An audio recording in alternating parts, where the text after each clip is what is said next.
আমরা প্রতিদিনের মতো আজকে প্রচারণা করছি। আমরা শিক্ষার্থীদের স্বতঃস্ফূর্ত রেসপন্স দেখতে পাচ্ছি এবং আমরা যে ইশতেহার প্রকাশ করেছি সেই ইশতেহারের মধ্যে শিক্ষার্থীদের আকাঙ্ক্ষার প্রতিচ্ছবি প্রতিফলিত হয়েছে এবং আপনারা জানেন এখানে 6 ইয়েস এবং 6 নো যেটা খুব জনপ্রিয় হয়ে উঠেছে। যে 6টা জিনিসকে আমরা সবসময় হ্যাঁ বলবো আর 6টা জিনিসকে আমরা না বলবো। এই 6টা জিনিস যেগুলোকে আমরা হ্যাঁ বলবো এর মধ্যে একটা হচ্ছে নিরাপদ ক্যাম্পাস, যেটা সবার দাবি।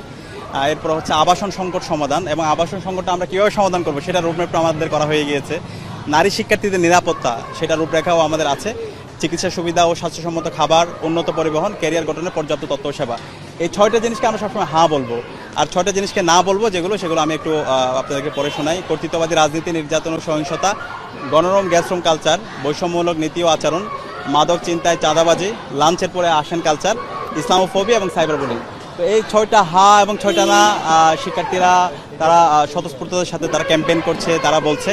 তো আমরা আশা রাখছি ইনশাল্লাহ শিক্ষার্থীরা আমাদের যে ইশতেহার সেই ইশতেহার তারা যেভাবে গ্রহণ করেছে আসন্ন ডাকসু নির্বাচনে তারা ব্যালট বিপ্লবের মাধ্যমে তারা তাদের মতামতের মাধ্যমে তারা আমাদের যে নেতৃত্ব সেই নেতৃত্বকে তারা বেছে নেবে এবং তাদের পরিণত করার সুযোগ করে দেবে।